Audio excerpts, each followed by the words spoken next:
நண்பர்களுக்கு வணக்கம். இது கைவிடுக்கும் கைடு சேனல் நண்பர்கள். இந்த சேனலில் மாற்றுத்திறனாளி சந்திக்கக்கூடிய பல்வேறு பிரச்சனைகள், பல்வேறு தகவல்களை பற்றி தொடர்ந்து பேசிட்டு இருக்கோம். அதில் இன்றைக்கி என்ன பேச போகிறோம்னா, திண்டுக்கல் மாவட்டத்தில் 2 புதிய உத்தரவுகளை, தமிழகத்திலேயே எங்கும் இல்லாத ஒரு உத்தரவுகளை பெற்றிருக்கிறோம். ஒன்று, மின்மயானங்களில் மாற்றுத்திறனாளிகளை இலவசமாக அடக்கம் செய்வது. இன்னொன்று, மாற்றுத்திறனாளிகளுடைய குறைகளை போக்க காவல்துறையில் தனி அதிகாரி நியமித்திருப்பது. இதை பற்றி தான் இன்றைக்கி விரிவாக பேச போகிறோம். வாங்க வீடியோக்குள்ள போகலாம். கை கொடுக்கும் கை. மாற்றுத்திறனாளிகளின் நலனுக்காக குரல் கொடுப்போம். இணைந்திருங்கள் எம்முடன். நன்றி. மாற்றுத்திறனாளிகள் பல்வேறு சங்கங்களாக, பல்வேறு அமைப்புகளாக, பல்வேறு பிரிவினராக பிரிந்திருந்தாலும், உடல் ரீதியாக அங்க குறைபாடுகள் எவ்வளவுதான் இருந்தாலும், நமக்குள் ஒற்றுமையாக இருந்தால் எதையும் சாதிக்க முடியும் என்பதற்குத்தான் இந்த 2 உதாரணங்கள் தமிழ்நாட்டிலே முன்மாதிரியாக 2 உத்தரவுகளை திண்டுக்கல் மாவட்டத்தில் பெற்றிருக்கிறோம். கவனமாக நீங்கள் கேளுங்கள். நண்பர்களே, இன்றைக்கு மாற்றுத்திறனாளிகள் வாழுகிற போது யாரையாவது சார்ந்திருக்க வேண்டிய சூழல்.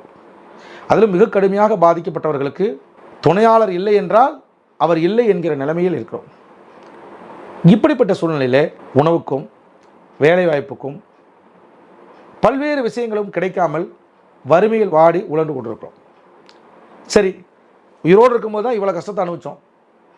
செத்ததுக்கு அப்புறமாவது நம்ம நிம்மதியாக போய் சேர்ந்தலான்னு பார்த்தா, மின்மயானங்களுக்கு கொண்டு போனால் அங்கே 3000 ரூபா வரை கட்டணமும், வாகன வாடகையாக ஒரு 2000, கிட்டத்தட்ட ஒரு 5000 ரூபா, மினிமம் 3000 ரூபாயிலேருந்து 5000 ரூபா இல்லாமல் நம்மளை அடக்கம் பண்ண முடியல.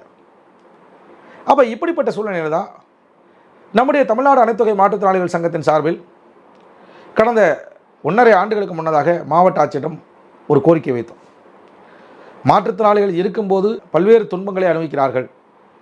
இறந்த பிறகு யாருக்கும் பாரம் இல்லாமல் அவரை எரியூட்டுவதற்கு, மின்மயானங்களை இலவசமாக அடக்கம் செய்வதற்கு நீங்கள் ஏற்பாடு செய்த வேண்டும் என்று நம்ம கேட்டோம். அவர் இப்போ அப்போதைக்கு பார்க்கலாம்னு சொல்லிட்டார். ஆனால் எந்த ஒரு விஷயமும் உடனடியாக நிறைவேறாது. தொடர் முயற்சி, தொடர் அழுத்தம் கொடுத்து கொண்டே இருக்க வேண்டும். அந்த அடிப்படையில் கடந்த 4 மாதத்துக்கு முன்னதாக மீண்டும் 3வது முறையாக ஒரு மனு கொடுத்தோம். நீங்கள் ஏற்கனவே நம்ம சொன்னோம், நீங்கள் என்ன செய்யலை, கொஞ்சம் பார்த்து நீங்கள் இருக்கும்போதே நீங்கள் செஞ்சு கொடுத்தீங்கன்னா நல்லாயிருக்கும். ஏன்னா எல்லா மின்மயானங்களுமே அரசு கட்டுப்பாட்டில் தான் இருக்குது. நடத்துகிறவர்கள் தனியாராக இருந்தாலும் அது அரசனுடைய கட்டுப்பாட்டில் தான் இருக்குது. ஒரு மாதத்திற்கு ஒரு 100 பேரை எரியூட்டுகிறார்கள் என்றால் அதில் எத்தனை மாற்றுத்திறனாளி வரப்போகிறாங்க? 1 2 வரப்போகிறாங்க. அதுவும் முடியாமல் இயலாமல் வர்றாங்க. அப்படி இயலாமல் வர்றவங்களை போய் அவங்கள்ட்ட போய் 3000 5000 கேட்குறதுக்கு பதிலாக வணிக நோக்கம் இல்லாமல் இவர்களை எரியூட்டுவதற்கு, இலவசமாக எரியூட்டுவதற்கு நடவடிக்கை வேண்டும். இவர் மாற்றுத்திறனாளி தான் என்பதற்கான அடையாளத்தை, அவர் ஏற்கனவே பெற்றிருந்திருக்கக்கூடிய அடையாள அட்டையை பார்த்து அதை ஒரு நகல் வாங்கி கொண்டு அவரை இலவசமாக எரியூட்டுவதற்கு நடவடிக்கை எடுக்க வேண்டும் என்று சொல்லி மாவட்ட ஆட்சியரிடம் நம்ம கேட்டோம். அவர் நிலைமையை புரிஞ்சுக்கிட்டு உடனடியாக ஒரு உத்தரவு போட்டு மாநகராட்சி, நகராட்சி, பேரூராட்சி, ஊராட்சி, இந்த மாதிரி எங்கெல்லாம் மின்மயானங்கள் இருக்கிறதோ அந்த மின்மயானங்கள் அனைத்திலும் மாற்றுத்திறனாளிகள் இறந்துவிட்டால் அதற்கான ஆவணத்தை பெற்றுக்கொண்டு இலவசமாக எரியூட்ட வேண்டும் என்று ஒரு உத்தரவை பிறப்பித்திருக்கிறார். அந்த உத்தரவானது இப்பொழுது திண்டுக்கல் மாவட்டத்தில் அமலுக்கு வந்திருக்கிறது. மாற்றுத்திறனாளிகள் இறந்தால் அவர்களை இலவசமாக எரியூட்டுவதற்கான உத்தரவானது தமிழ்நாட்டில் முதல் முறையாக திண்டுக்கல்லில் பெறப்பட்டிருக்கிறது என்கிற மகிழ்ச்சியான செய்தியை உங்களோடு பகிர்ந்து கொள்கிறேன். அதாவது ஒரு விஷயம் ஒன்று புரிஞ்சுங்க, பதில் சொல்கிறது ரொம்ப ஈஸி, கேள்வி கேட்கறது ரொம்ப கஷ்டம். கோரிக்கை நிறைவேறது ரொம்ப ஈஸி, ஆனால் அந்த கோரிக்கையை உருவாக்குறது மிகப்பெரிய கஷ்டம். யோசிச்சு பாருங்கள், உங்களை யாருக்காவது இந்த சிந்தனை வந்திருக்குமா? எத்தனை மாற்றுத்திறனாளி அமைப்புகள் இருக்குது, எவ்வளோ பேர் அவங்க எல்லாமே ஒரு குறுகிய வட்டத்துக்குள்ளே இருக்காங்க. பஸ் பாஸு, ரயில் பாஸு, அடையாள அட்டை, 100 நாள் வேலை வாய்ப்பு, இவ்வளோ தான். இதுக்குள்ளே தான். இது மட்டும் தான் மாற்றுத்திறனாளிகள் சம்மந்தப்பட்டதா? மற்ற எதுவுமே மாற்றுத்திறனாளி சம்மந்தப்பட்டது இல்லையா? பஸ் ஸ்டாண்டில் மாற்றுத்திறனாளி ஏற முடியல, அதுக்கான போராட்டத்தை முன்னெடுப்போம். ரேஷன் கடையில் மாற்றுத்திறனாளி வரிசை நிற்க வைக்கிறான், அதுக்கான போராட்டத்தை. வெறும் சலுகைகளுக்காகவும் உரிமைகளுக்காகவும் மட்டுமே மாற்றுத்திறனாளிகளை பயன்படுத்துவது எந்த வகையில் சரியாக இருக்கும்? அவனுக்கான உரிமை எல்லா இடத்திலும் கிடைப்பதற்கு பாடுபடணும் அப்படிங்கிற அடிப்படையில் நாம் போராடியதனுடைய விளைவு தான் இந்த கோரிக்கையை உருவாக்கணும்னு தோணுச்சு. பார்த்தீங்களா? அப்படி தோணிய தான் இன்றைக்கு இந்த சட்டமானது அமல்படுத்தப்பட்டிருக்கு அப்படிங்கிறத நம்ம பார்க்குறோம். அதே மாதிரி தான் இன்னொரு கோரிக்கையை நம்ம திண்டுக்கல் மாவட்டத்தில் நிறைவேற்றிருக்கோம். ஏற்கனவே ஒரு காணொலியில் நான் உங்கள்கிட்ட சொன்னேன், வடமதுரை காவல் நிலையத்தில் திண்டுக்கல் மாவட்டத்தில் ஒரு மாற்றுத்திறனாளி பிரச்சனைக்காக போனதும், அங்கே ஒரு பெரிய பிரச்சனையானதும், காவல்துறை நடவடிக்கை எடுக்காததும், அதை ஒட்டி மிகப்பெரிய அளவில் தள்ளுமுள்ளு ஏற்பட்டதும், அதை ஒட்டி காவல்துறை என்னை உட்பட எல்லாரையும் கைது செய்து மாலை வரை விடுவிச்சதையும் சொல்லியிருந்தேன். அப்போ இந்த பிரச்சனைக்கெல்லாம் மூல வேறு யார்? மூல காரணம் என்ன? அப்போ காவல்துறை மாற்றுத்திறனாளிகள் பற்றி புரிந்து கொள்ள வேண்டும். மாற்றுத்திறனாளி சட்டங்களை பற்றி தெரிந்து கொள்ள வேண்டும், மாற்றுத்திறனாளிகளுக்கு முன்னுரிமை அளிக்க வேண்டும், மாற்றுத்திறனாளிகளை பாதுகாக்க வேண்டும் என்றால் நம்முடைய குறைகளை சொல்வதற்கு ஒரு அதிகாரி நியமிக்கப்பட வேண்டும். அந்த அதிகாரி மாற்றுத்திறனாளிகளுடைய உணர்வுகளை புரிந்து கொண்டு அவர் ஒரு உத்தரவு போட்டால் அது மாவட்டம் முழுவதும் நடக்கின்ற வகையிலே ஒரு சரியான அதிகாரியாக இருக்க வேண்டும். மாவட்ட காவல்துறை கண்காணிப்பாளர் சரியான ஆளாக இருந்தாலும் அவரை நாம் தொடர்ந்து சந்திப்பது, தொடர்ந்து பார்ப்பது என்பது மிகப்பெரிய கஷ்டம். என்ன காரணம்னா அவருக்கு மாவட்டம் முழுக்க பல பணிகள் இருக்கும். எந்த இடத்துல எங்கே இருப்பாருன்னு தெரியாது. கலெக்டர் மாதிரி தான் அவரும்.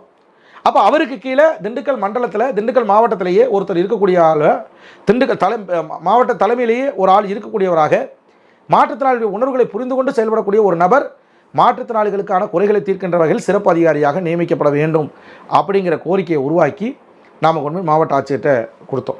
வெறுமனே கோரிக்கையை உருவாக்கி கொடுத்தா மட்டும் பத்தாது, ஆனால் இதில் மாற்றுத்திறனாளிகள் சட்டத்தையும் குறிப்பிட்டோம். இதுதான் மாற்றுத்திறனாளிகளுக்கான உரிமை சட்டம்.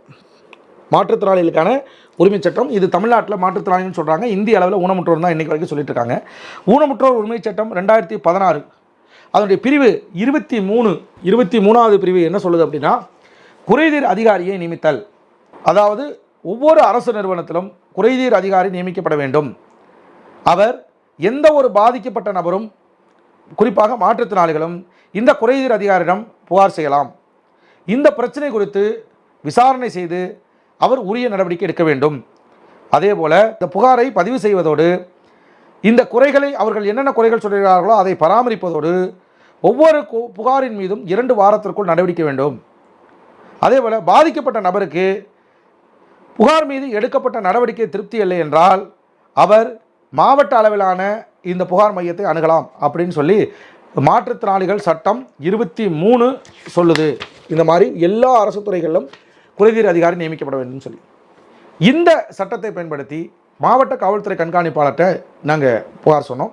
மாற்றுத்திறனாளிகள் சட்டம் 23 படி இதுவரை தமிழகத்தில் எந்த ஒரு அரசு நிறுவனத்திலும் குறைதீர் அதிகாரி தனியாக நியமிக்கப்பட்டதாக எங்களுக்கு தோன்றவில்லை, தெரியவில்லை. ஆனால் கண்டிப்பாக காவல்துறையில் நீங்கள் முதல் கட்டமாக காவல்துறையோடு தான் ஏராளமான பிரச்சனைகள் மாற்றுத்திறனாளிக்கு ஏற்படுகிறது. எனவே தனியாக ஒரு குறைதீர் அதிகாரியை நியமிக்க வேண்டும் என்ற கோரிக்கையை நம்ம வைத்திருந்தோம். இந்த கோரிக்கையின் நியாயத்தை உணர்ந்த திண்டுக்கல் மாவட்ட காவல்துறை கண்காணிப்பாளர் அவர்கள் உடனடியாக ஒரு உத்தரவை போட்டார். அந்த அடிப்படையிலே ஏடிஎஸ்பி கருணாகரன் என்பவர் திண்டுக்கல் மாவட்டத்திலே மாற்றுத்திறனாளிகளுக்கான குறைதீர்ப்பு அதிகாரியாக நியமிக்கப்பட்டிருக்கார். அவருடைய செல்போன் எண்ணும் பொதுமக்களுக்கு தெரியப்படுத்தப்பட்டது. இப்போ பெரும்பாலும் பிரச்சனைகள் எங்கே உருவாகுது? நாம் நேராக போய் போலீஸ் ஸ்டேஷனில் கம்ப்ளைண்ட் பண்ணுறோம். கம்ப்ளைண்ட் பண்ணி எஸ்ஐ விசாரிக்கிறாரு. எஸ்ஐ விசாரணை திருப்தி இல்லைனா இன்ஸ்பெக்டர் பார்க்குறோம். இன்ஸ்பெக்டர் இல்லைனா டிஎஸ்பி பார்க்குறோம். இந்த 3லையும் திருப்தி இல்லைன்னா நம்ம போராட்டத்துக்கு போகிறோம். ஆனால் இப்போ என்ன நிலைமை? இந்த 3லும் திருப்தி இல்லை என்றால் நேரடியாக ஏடிஎஸ்பிக்கு புகார் செய்வது, அந்த குறைதீர் அதிகாரியிடம் புகார் செய்வது. அவர் ஒரு 15 நாள் டைம் எடுத்துக்கிறார். அந்த 15 நாட்களுக்குள் நடவடிக்கை இல்லை என்றால் அடுத்த கட்ட நடவடிக்கை தொடரலாம். ஆக மொத்தத்தில் மாற்றுத்திறனாளிய பிரச்சனைகள் பெருமளவுக்கு தீர்வதற்கு இது ஒரு வாய்ப்பாக அமையும் என்கிற அடிப்படையிலே திண்டுக்கல் மாவட்டத்திலே முதல் முறையாக காவல்துறையில் மாற்றுத்திறனாளிகளுடைய குறைகளை மட்டும் தீர்ப்பதற்காக சிறப்பு அதிகாரியை நியமிப்பதற்கான நடவடிக்கையை தமிழ்நாடு அனைத்து வகை மாற்றுத்திறனாளிகள் மற்றும் பாதுகாப்பு உரிமைகளுக்கான சங்கம் இன்றைக்கு வெற்றி கண்டிருக்கிறது, போராடி வெற்றி கண்டிருக்கிறது என்பதை இதன் மூலமாக தெரிவித்துக் கொள்கிறேன். நண்பர்களே, இப்படியாக தொடர்ச்சியாக மாற்றுத்திறனாளி நலனுக்காக போராடி வரக்கூடிய இந்த சங்கத்தில் நீங்கள் எல்லோரும் இணைய வேண்டும். இந்த சங்கத்தை வலுப்படுத்த வேண்டும். இந்த சங்கத்தின் கோரிக்கைகள் அனைத்தையும் ஒவ்வொன்றையும் உணர வேண்டும். நீங்கள் சங்கத்தில் இருக்கிறீர்களோ இல்லையோ, ஒரு போராட்டம் நடைபெறுகிறது என்று சொன்னால் அந்த போராட்ட களம் எங்கே இருக்கிறது என்று தெரிந்து கொண்டு அந்த போராட்டத்திற்கு நீங்கள் எல்லாம் வர வேண்டும் என்று கேட்டுக்கொண்டு உங்களுக்கு விடுகிறேன். நண்பர்களே, இந்த காணொலி உங்களுக்கு பிடிச்சிருக்க நம்பரை இந்த காணொலி பற்றிய விமர்சனங்களை கமெண்ட்ஸில் போடுங்க. மறக்காம இந்த சேனலை சப்ஸ்கிரைப் பண்ணுங்கள், லைக் பண்ணுங்கள், ஷேர் பண்ணுங்கள். நன்றி, வணக்கம்.